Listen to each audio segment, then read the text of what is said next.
800 peaceful protesters on the Brooklyn Bridge that took place. I know you've been very outspoken about it. That and the police brutality. I think that very much when it hit the internet became viral because you saw a bunch of defenseless people that were simply expressing their freedom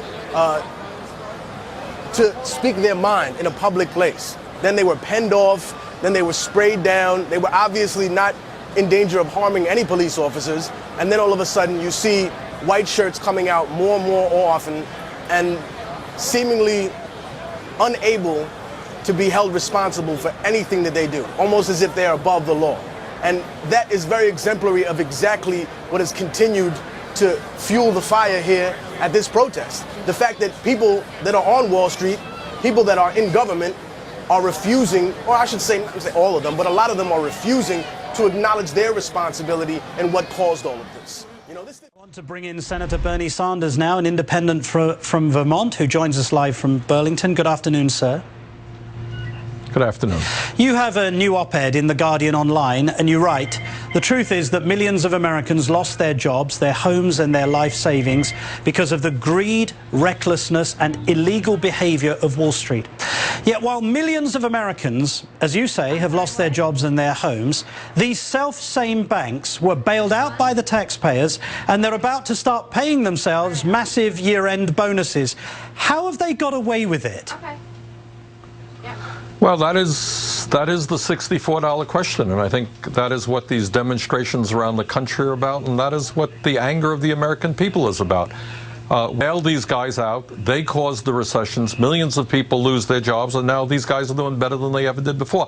And the answer to your question is, the simple reality is, Wall Street is the most powerful economic and political entity in the country. They have unlimited resources. They buy and sell politicians, and they have been able to protect their own interests and their own well-being. And you know that every single time there's a Republican presidential debate, it is almost like a harmonious chorus from every single individual candidate saying what we need are fewer taxes and fewer regulations. Cut back on the regulations. That's what they keep telling us. And yet I thought that one of the reasons why we had the catastrophic circumstances of 2008 was principally because there were no regulations. Nobody was regulating the derivatives market. Well, Martin, of course, you're absolutely right. Wall Street spent, if you can believe this, $5 billion over a 10-year period through lobbying and campaign contributions in order to get to the deregulation so that they could end up doing whatever they wanted to do.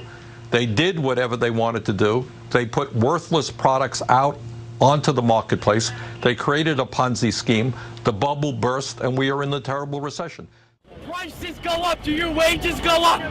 No, my wages didn't go up, but prices went up. Gas goes up, milk goes up, trains go up. How am I supposed to live?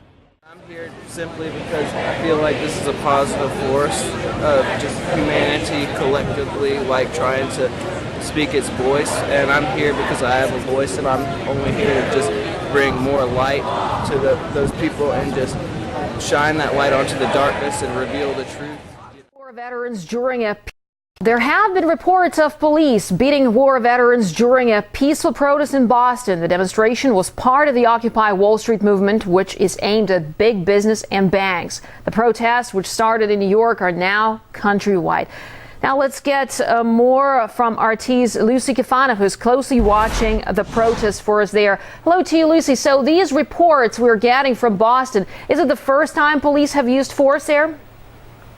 Well, it's the first time that police have used force in Boston, although unfortunately not the same can be said for the rest of the country. What we know about the situation in Boston thus far is about 50 to 100 protesters have been arrested.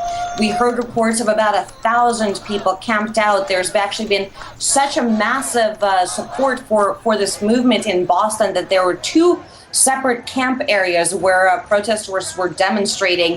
One of them got raided by the police this evening. We heard reports about police officers actually breaking down the tents, confiscating property. And as you mentioned earlier, the most I guess, egregious act that we had witnessed was an actual physical confrontation between some former veterans of the Vietnam War. At least one of the gentlemen that we heard about was 74 years old. There's video of him getting actually violently beaten down by the police. Very, very unusual situation, and it's something that was actually very closely watched here in downtown New York City, where, of course, the original so-called Occupy Wall Street protest began, that, of course, RT has been covering since September 17th. Now, they were live streaming some of the action here. A lot of the protesters very outraged at the actions that were happening. Several have actually left New York to travel to Boston to show solidarity with some of the protesters out there.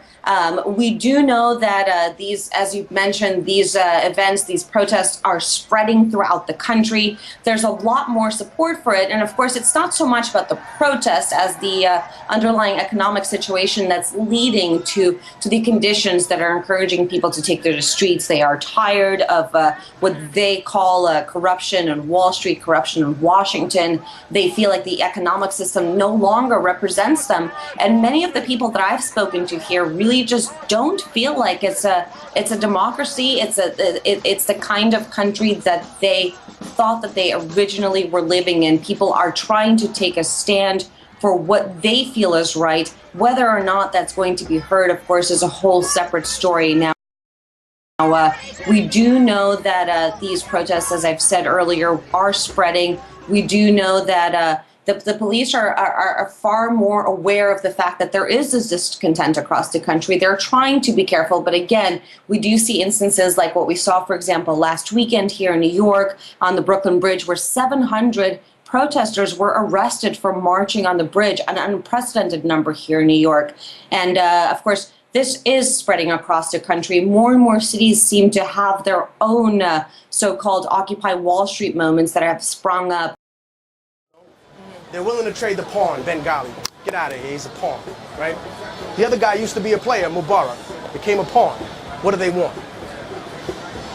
The bishop, Gaddafi, gone. Now, they want the queen, Iran, out of there. This is a huge chess game, and don't think that they're not playing that here either.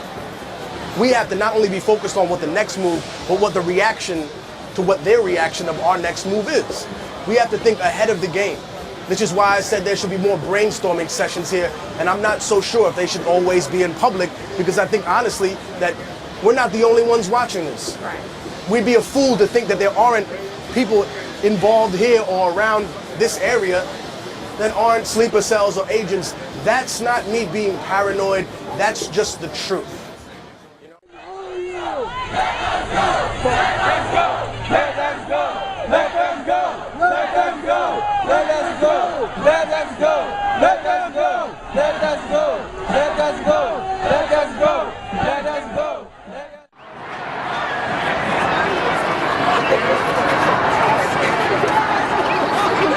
people wouldn't be wearing clothes without Wall Street, okay? Right? If you want to protest, take off your clothes and don't eat tonight, okay?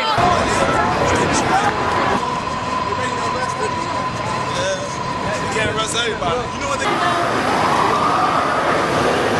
Democracy will survive unless we come out in the street. Government has been bought. The policies have been bought. Antitrust doesn't exist anymore. The whole system is rotten right to the core. I'm a math tutor. I'm an educator. I came down here to see what this organization was going to be about, what kind of organization would take place. Earlier on, it seemed a bit disorganized. The process is it's interesting. It's very ideal what they're trying to achieve, and I think that might be part of the problem. It seems like in some ways it's not very efficient. But hopefully that the process and everything, all the communication and the organization will become more cohesive as the movement goes on. My concerns about the country right now are that money is power, and there's a lot of excess consumption, and people aren't being conscious of where they're spending their money, and who their money is flowing to, and we need to be more aware of that, in my opinion. And we also need to be more aware of the fact that because money is power, corporations are the ones running our governments and not the people. And I think we need to take steps to correct that, to make sure that politicians aren't influenced by people who have more money, because that creates an unfair system. My name is Jeff, and I'm a disabled veteran, and I do no longer agree with these wars that we're in. We need to be out of other countries' business. You know, they're sovereign nations. We have no right to be there.